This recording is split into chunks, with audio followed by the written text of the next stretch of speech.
Oh, and speaking of hypocrites, here's an old story from CNN reporting on the Smartmatic electronic voting machines. Antonio Mujica and his partner Alfredo Anzola received a small business loan from the Venezuelan government only months before the recall election.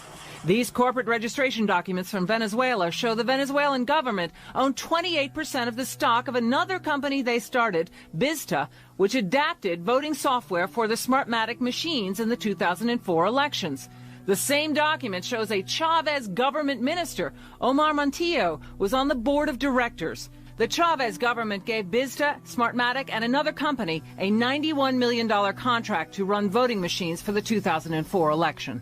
The next year, the owners of Smartmatic, primarily owned by Venezuelan businessmen, bought Sequoia, one of the top electronic voting system companies in the United States, for $16 million. Smartmatic is a labyrinth of international holding companies owned by Venezuelan businessmen. Smartmatic Group NV of Curacao, Netherlands, Antilles owns Smartmatic International BV of Amsterdam, Netherlands, owns Smartmatic Corporation of Florida, which bought Sequoia Voting Systems of California, USA. When Smartmatic bought the U.S. voting machine companies, the U.S. government did not review the sale. Many experts say those voting machines were manipulated in Venezuela to give President Hugo Chavez a victory. Exit polls done by the U.S. firm Penn, Schoen and Berland had Chavez losing 41% to 59%.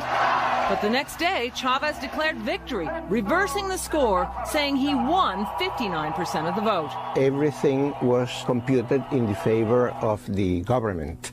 So the only explanation is that the Smartmatic machines had been programmed in that way.